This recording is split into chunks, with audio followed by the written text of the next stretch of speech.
Welcome to the 2020 Major Donor Symposium.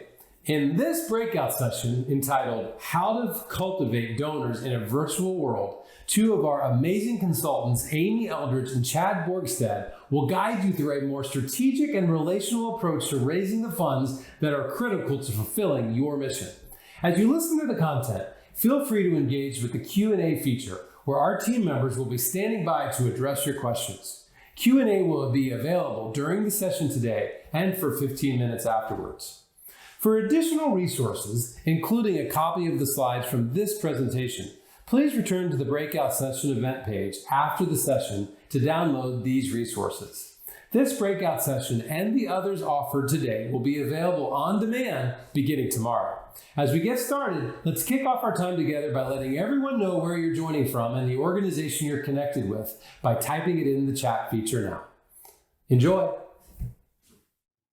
Hey, good afternoon, everybody. My name is Chad Borgestad, and I am a consultant with the Focus Group.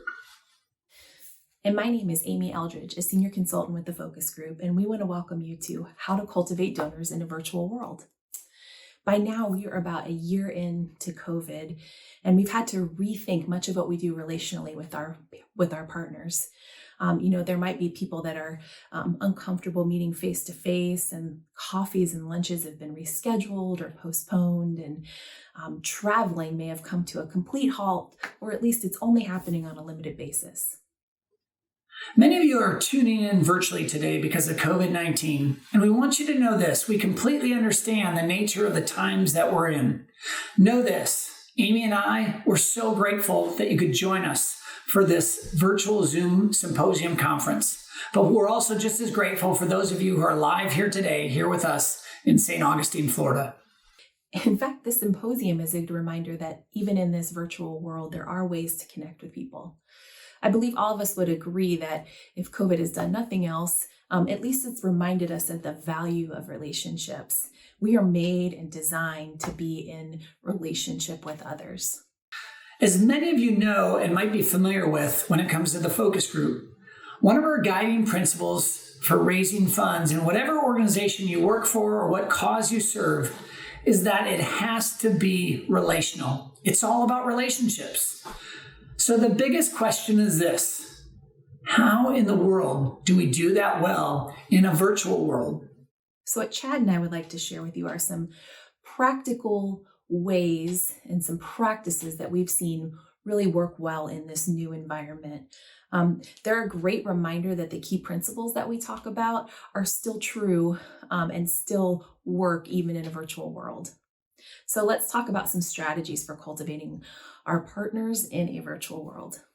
We want to go back and share with you the 4 cultivation steps before you'll ever ask someone for money for your organization.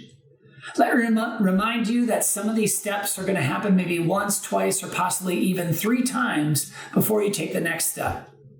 So the first step is what we call the casual conversation. For those who might be new to the Focus Group, you might be asking yourself right about now, so what is the casual conversation?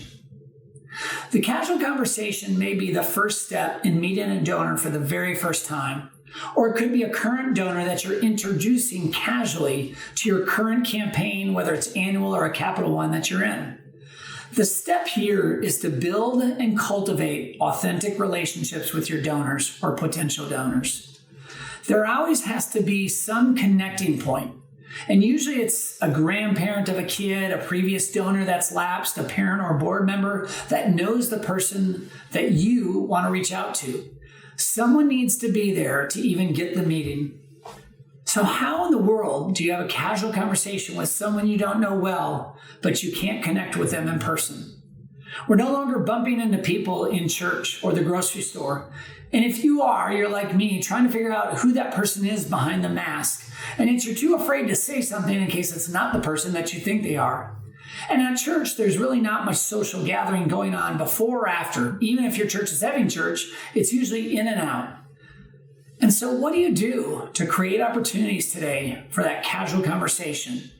one of our clients was having a really hard time getting some of their partners to call them back, and they were just doing lots of phone calls, and they were being consistent, and they were doing all the right things, but they just weren't getting a lot of response. And so one thing they tried is they looked at their list and they said, who are the top 100 people that we really want to connect with? And then they put together these personalized, or I guess they weren't personalized each donor, but they put together these cute little gift boxes that had, a logoed coffee mug and some coffee and a little coaster. And they hand wrote a note in each of them that said something along the lines of, I'd love to get together virtually with you and share a cup of coffee. And so they sent those out, and they had a great response to that. People saw that they really were trying to connect and to do something a little bit different. And so they have lots of great stories of conversations that they had just because they tried something a little different and unique. Another organization tried this, but they did it with pies. And so they left a pie on people's doorstep, where they sent them a pie that said, hey, we'd love to get together with you for a slice of pie, even if it's virtual. And so just being a little unique and outside the box, and really letting people know that you are trying to connect with them. Many of you have board members, current donors, parents, grandparents who are truly, truly sold out on your mission or ministry.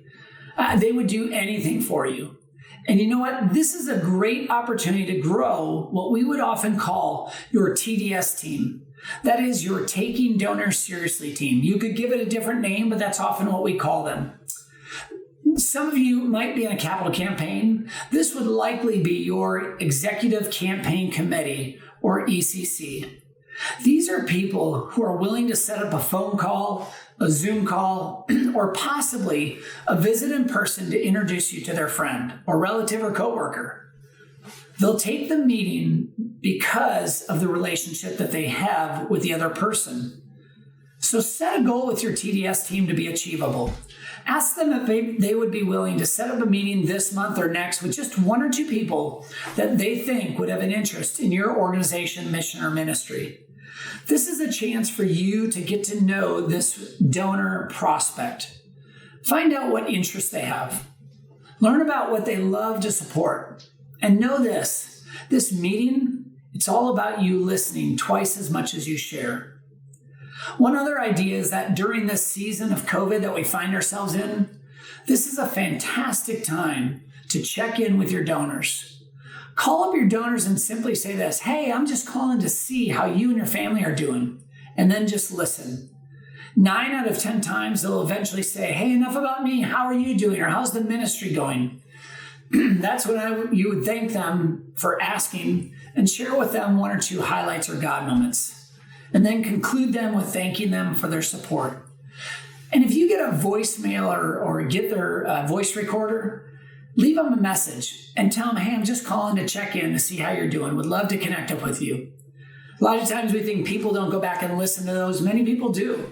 And for them just to know you were thinking about them and you care enough to call is a huge stepping stone in a relationship with a casual conversation. And that leads to the next step.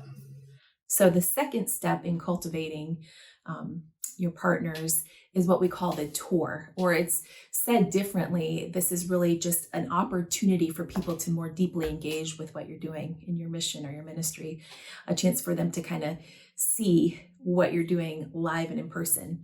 Now, today, a lot of physical tours aren't happening where people are coming to your organization and being able to look around and see things or attend a program or, be on a campus. So there's not many readily available opportunities. However, one of the things we want to ask is, how do we create a tour in this virtual reality? One idea is one that I heard that I loved, where just to create short update videos. There was a president of a shelter that works with homeless men and women, and he started just doing short 1-minute updates daily during the COVID season. And as he began to do that, as it progressed, he started walking throughout the facility and the property, and actually took the time to show on the video some of the different parts and places in the facility. So there were some new buildings that recently got redone. There was a new program that started. And so in these short 1-minute updates, he was able to physically tour people virtually through the facility, got to interact with a few of the clients of the organization. And so really just using short videos to let people know what's going on and bring them to where you are. Recently, I've had the opportunity to work with a few missionaries around the world, helping them to raise funds. We've been helping them build their case for support, talking about their donor list, who they're working with. But one of the sticking points is, how do you connect with donors when you are thousands of miles away? And on top of that, COVID is keeping anybody from even thinking about coming to visit her. So one of the things we decided was to try what we call a State of the Mission address via Zoom and hold it live. I recommended that she do this maybe 1 or 2 or 3 times. And every step, you need to be asking yourself, what am I learning from this? But one of the values here is that our donors often don't feel close to us. And it could be literally proximity keeps us apart. Or they just get a newsletter that's good and it has stories and pictures, but it's not that face-to-face interaction. So I've even recommended to this one missionary that she introduce her family to the donors. Many of them have never met her 2 kids that actually were adopted through the mission and ministry she works with. You could share stories of where you're at, what you're doing. You could even hit on highlights of what's going well and what's not. Maybe you take them on a live tour of the property you're on and show them the things that are in dire need of repair. The key is you want to connect live with your donors. Once you share a little bit about yourself, things that are going on, at the very end, save enough room in your 50 to 55 minute Zoom call, no longer, to ask questions. Give yourself 15 minutes to just ask, what questions do you have for me? And then field those. I've recommended to this missionary that she would do 2 or 3 of these and invite anywhere from 6 to 10 people onto each Zoom call. One of the benefits is they get to see other donors who are all linking arms, connecting hand in hand to support this missionary. The other thing it does is someone who might be too chicken to ask a question, somebody else does, and maybe that other person was thinking about it. So consider doing this, hosting a live State of the Mission address periodically, rather than just send a video via email. Have a live event. And I want to recommend this. Consider using a tool like Evite, or maybe even a meeting request where they can say yes or no or maybe to it, to try and make sure that you're going to get guests who will attend. Yeah, and that idea that Chad just mentioned also works for larger organizations where the president or executive director can take the opportunity to have a more intimate Zoom meeting with a state of the organization address. Maybe it's just with 4 or 5 couples, and they have the chance to engage and ask questions in a more intimate setting. Or there could be a lot of people on it where they are just sending in some questions over the chat feature. And then the president or CEO can answer those questions as part of their presentation. One of the clients that we're currently working with is working to raise millions of dollars to build a new school building. They need to expand their upper school, and this is kind of the final icing on the cake of buildings that they need. And we're in the midst of COVID. Well, they've done a phenomenal job putting their case together and putting all their donors down and in the right order. But the question they've had is, how in the world do we do a tour of any sort when we can't have people come visit the school? And even if they came here, what are we going to show them? Because the land and the property is vacant. It's blank. So this school actually decided to invest in a virtual fly-through tour. They actually had designers design from the architecture renderings this fly-through that comes down from outside and goes in the front doors of this new building. It's not yet built, and goes into the hallways and looks in the classrooms. It goes up to the next stairs, shows the 2nd floor, and then comes out of the building.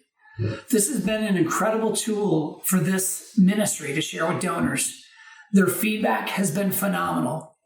Sure, it costs some money to do something like this, but I guarantee if you're in the midst of a capital campaign building project, it is worth the virtual investment. There's a client that I'm working with that came up with a great idea a few months ago. They basically took a video that's gone viral on YouTube called Some Good News.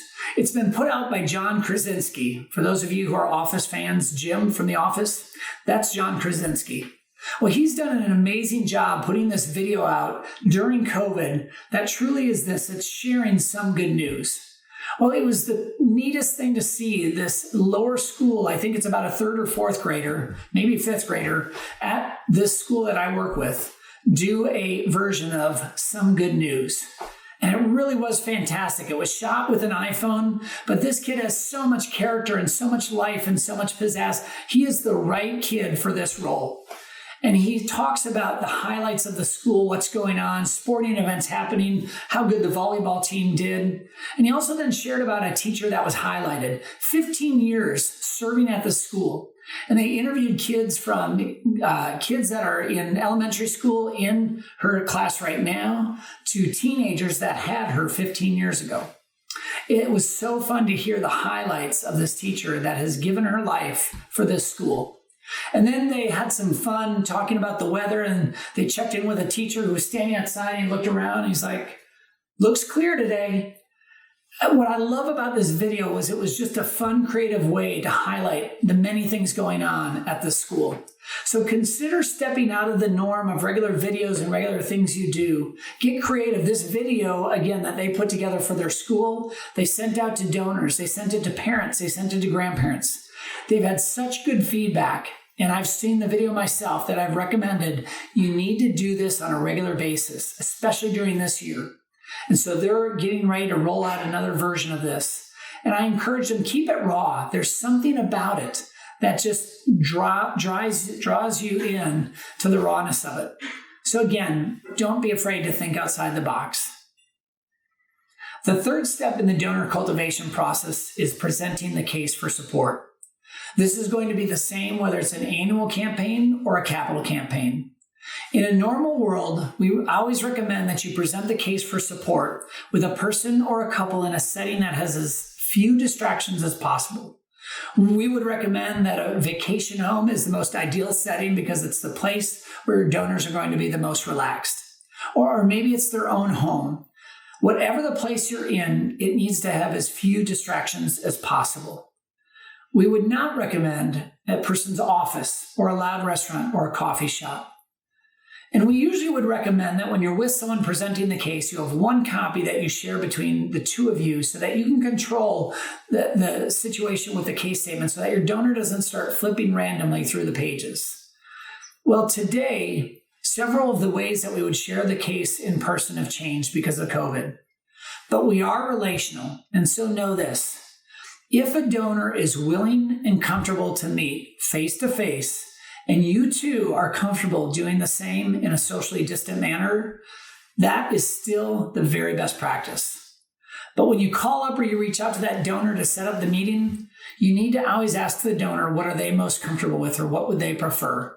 And you know what? If they're not comfortable with meeting face-to-face, you're simply going to need to pivot and move it to a Zoom call or a phone call.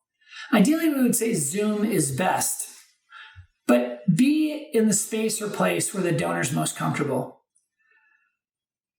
Some donors that you might be working with may not be real computer savvy, and so you might actually need to take a phone call with them. But you'd be pleasantly surprised the number of donors that have learned or figured out Zoom, and I think mainly to connect with family.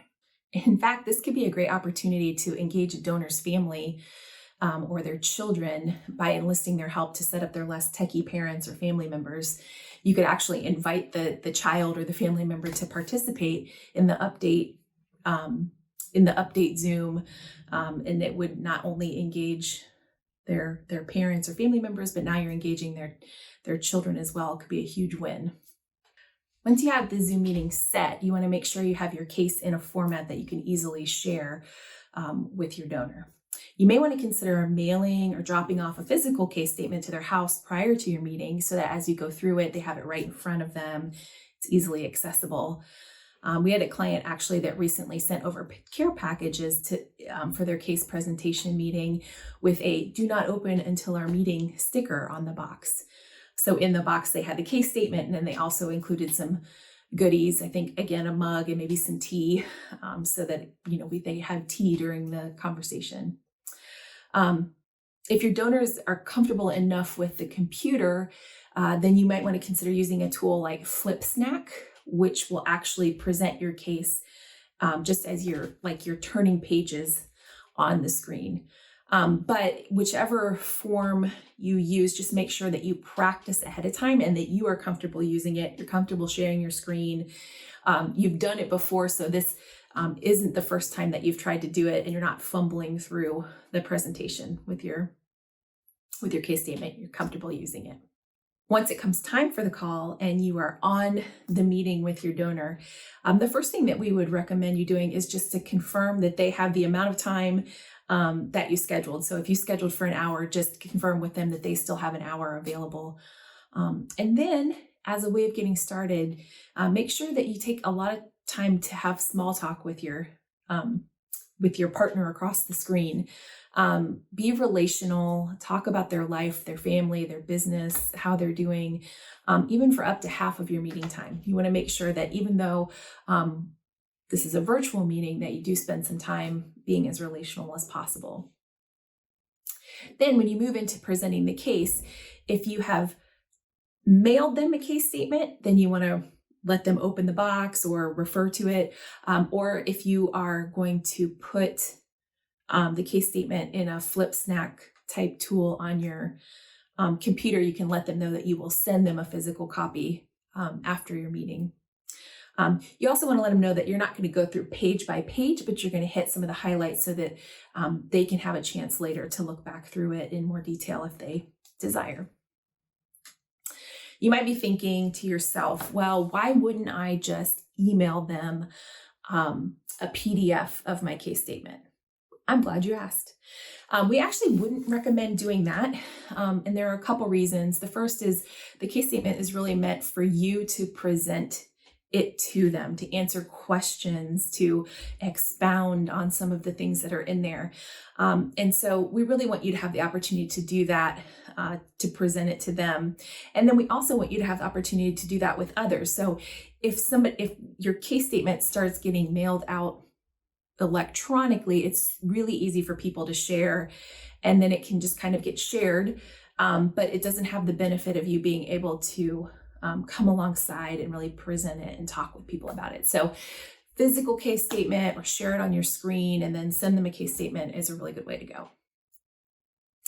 So back to the meeting. This meeting is really your chance to use all of the knowledge you've gained as you've gotten to know your donor. It's so important that you know your donors well so that you can align your presentation with their heart and their giving strategies and the things that they are called to support. As you present the case, remember this: your goal is to share, but even more importantly, it's to ask questions, to find out what resonates with your donor's heart and within your mission, with the campaign, with the different elements that you're raising funds for. That's even more important than making sure you give a speech. As you approach the end of the case, you're going to follow these steps that we've always talked about, but for those who might be new, you're going to get to the budget page and you're going to share the budget page and talk about what you're raising funds for, and then you're going to stop. You're going to stop right there and ask the donor, what questions do you have about this campaign? You might even have to pause, and it might be that awkward silence, but give them time because they're thinking. And they might ask a question, they might not. But then after they ask one question and you say, great question, you answer it, ask again, what other questions do you have? The key to this stopping point is this: you want to make sure that there's no roadblocks for your donor to talk further about what giving might look like. You're trying to take away those roadblocks. So once you feel that you've answered all the questions that they might have, you're then going to turn the page to the gift plan. Before you conclude presenting the case, you want to reference the gift plan. I often let donors know that the gift plan really is a roadmap on how we or your organization can be fully funded for this campaign. And that statement is true for an annual campaign or a capital campaign. You may want to let them know that you've already raised a certain amount of money. Maybe mention that you're still looking for gifts in the middle range or the upper range. We've had a client use this language with a donor. When we talk about your gift next week, I'd really like for you to consider a larger gift to this campaign than you've ever given before. I hope you'll consider that. That's one way to phrase it. You want to remind them that this meeting is not to ask for their gift, but you do want them to know what the need is. If you know the donor really well and you have a long-standing relationship with them, you may say something like this: I'm not looking for you to tell me if you can make that gift today, but I did want to ask you if you would be willing to pray about a gift in this range or in that range. Is there a time next week that I could follow up with you and talk to you about making a gift to this campaign? One of the values that this form of question gives and leads to a donor is it gives them time to consider their request rather than have them show up a few days later or a week later with their check already written and in hand, and you have not been able to ask them for the actual amount or range that you wanted to. Some of you might be internationally distant. Maybe you're in a mission field and it's just not that easy to connect with donors. You might have to consider combining the case and the ask. Here would be the main point.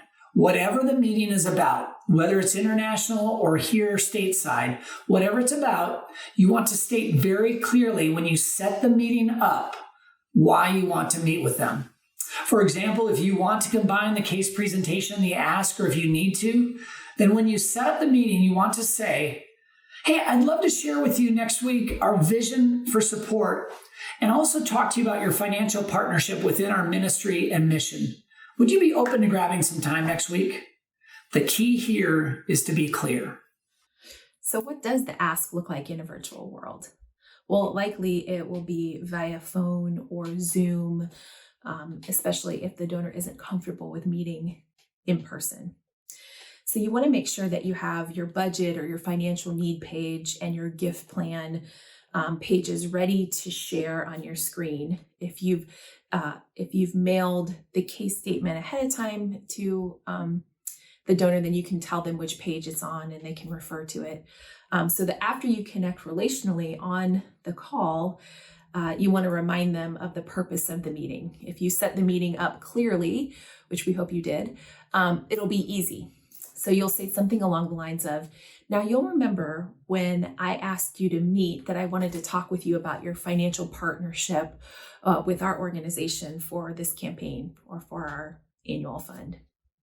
But before we move on to that, I would love to just take some time to answer any questions or concerns that you might have, especially as you've had a chance to review our vision document a little more, or just anything that's come to mind.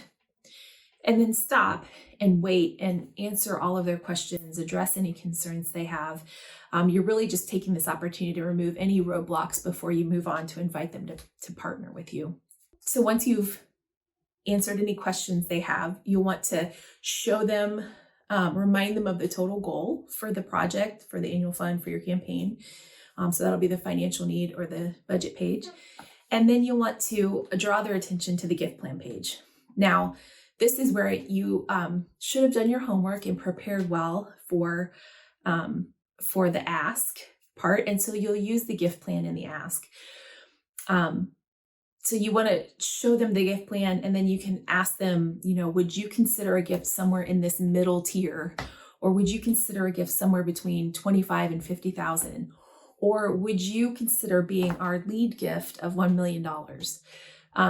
Whatever you have prepared because of your relationship with them, because you've listened, you know what they're ready to give. That's what you're going to ask them. We really talk about there's 3 ways to ask.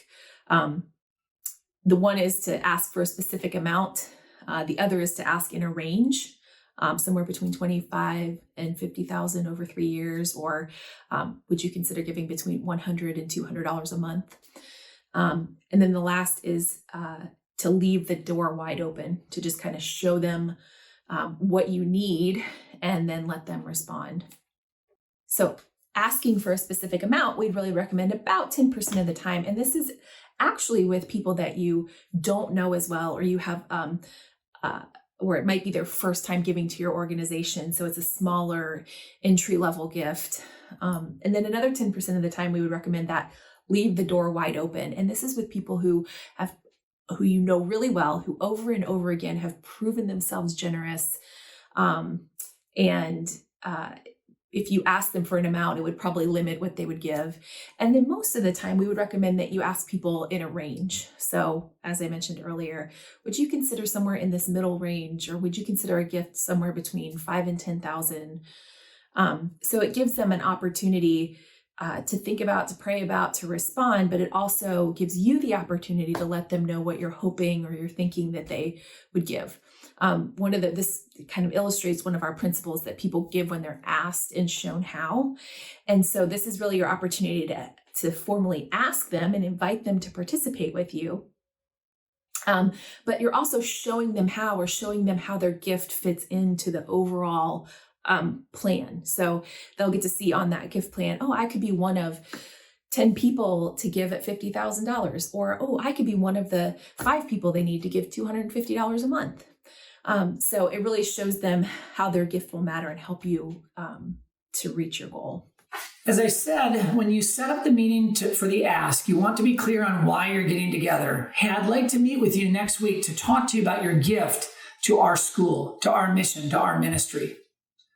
When you get together, it may be in person, it might be virtual.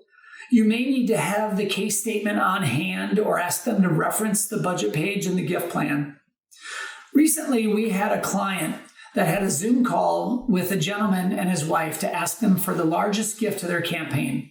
They were looking for the lead gift of $3 million, and they were going to ask this person if they would consider being the lead donor. They were nervous because it was all virtual, and they decided to combine all of it. They did the tour, the Fly Through 3D tour I told you about. They shared the case statement, and they actually presented the ask at that time as well. And when they got to the ask, which the donor knew was coming, the major gift officer, the development director, actually said, hey, so-and-so and so-and-so, we would like to ask you to consider being our lead gift to this campaign. Would you be willing to make a $3 million gift over 3 years? The husband and wife kind of looked at each other and thought about it and kind of talked back and forth. And they said, yeah, we can do that. To his surprise, they answered so quickly. He jokingly said, they actually said, so that's over 3 years? And he made some reference to, well, 3, or you could give $4 million over 4 years. They actually looked at each other and said, yeah, we could do $4 million over 4 years. He didn't even think it was going to go there, but they actually are so on board with this school that they were willing to make a $4 million gift over Zoom, virtually, all 3 things, the tour, the case, and the ask combined. It is possible, friends, to ask people to make large sacrificial gifts to your ministry, mission, or organization virtually, and people who are generous will make generous contributions. Friends, we want to just say thank you for joining us for this breakout session. It's really been a joy for Amy and I to present to you. And while we've had a chance to share some best practices in a virtual world while sticking to the principles, the 4 stages of cultivation before an ask, there's some key things to remember. Take Zoom calls, for example. I've recently defined what I believe daily happens to me, and that's Zoom atrophy. When I'm on from 8 in the morning till 4 in the afternoon, it's the exhaustion of Zoom calls all day long. Know your limits and know your donor's limits. And yet I also believe that Zoom has been a lifeline for many of us. But here's some tips I recommend when it comes to Zoom calls. Number 1, keep the calls short. And don't use all the time, even if you have it, if you can. 2, clarify at the start what kind of time frame they have. 3, you may need to take the first 5 minutes to make sure your donor is set up well and knows how to use the technology before them. 4, make the Zoom call work best for the donor. 5, try to avoid work hours. Of course, unless they're retired, then you might have more flexibility. But the worst time to ask somebody for funds or to share a case statement or to do a tour is when they're at their desk with the distractions of email and other calls coming in. Try to give in a space and a place, even virtually, that's comfortable and relaxing. And number 6, Consider setting up the Zoom meetings early in the week, possibly in the evening after work, but not too late. Also, as you may be doing more Zoom calls and phone calls, one of the things practically is to be thinking about your surroundings. So here's some questions to ask yourself as you're preparing. Have you gotten rid of all your distractions, both visually, things behind you, and audio distractions? So is your dog going to bark at any moment at the mailman? Do you need props? Are there things that it would be helpful for you to show? Is there going to be anybody on the call that you need to introduce? Thinking about how you're going to introduce them. How is your lighting? How is the sound? Can people hear you? Is your internet connection strong? What does your backdrop look like? Does your PowerPoint or your Flip Snack work well, and have you practiced using it? Are you dressed professionally but not over the top? So professional but comfortable. And finally, I just want to share with you a couple last minute pointers. Number one, make sure you enjoy the small talk. No matter what stage you're in cultivation of a relationship with a donor, it is all about relationships. So enjoy the small talk at every stage of the journey. Number two, be willing to completely shift gears based on what's going on that day within a donor's life. If a donor shares with you just a tragic thing that's gone on in their life, maybe they lost somebody to COVID, maybe they are having a family crisis, maybe they just found out they lost their job. You want to be present with that donor at that moment. You're going to throw out any agenda you had, and you're simply going to care for that donor. So be willing to shift gears when you need to. Number three, Stephen Covey once wrote this: begin with the end in mind. The same is true for every cultivation step you take. Begin with the end in mind. At the end of this tour, where do I want to be? At the end of presenting the case, where do I want to be? And the fourth, which kind of goes with beginning with the end in mind, the end should always have a clear next step before you hang up or disconnect or leave a meeting. And that next step is to set up the next step.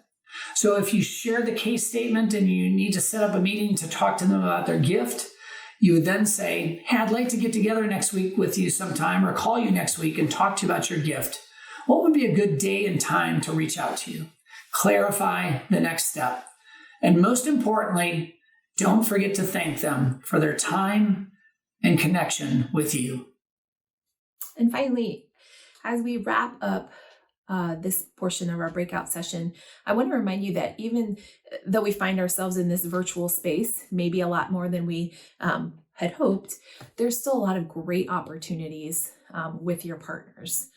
This is really a great chance for people to see and engage with other people in your organization that they may not get to on a regular basis. So this may be a chance for your CEO or another expert witness to engage with some of your financial partners. They wouldn't normally be able to travel with you, but they are probably flexible or have some time that they could carve out to meet with people virtually. For your donors that are close by or far away, think about things, how to be as relationally as possible. Send them care packages, write handwritten notes, send them texts or scripture verses, or I'm praying for you. And then make use of technology, but you don't have to overuse technology. But one fun story, I have a dear friend that I support in a youth ministry, and I got a text from him the other day that was just this short, is about a minute and a half video on my phone. And it was just him saying thank you with a bunch of some of the youth that they work with, getting to say thank you, sharing a few stories. It was short, it was sweet, it was done on his iPhone, and it was just a way to let me know that he's thinking about me and my gift, and it matters. And so use technology to stay in touch with people too.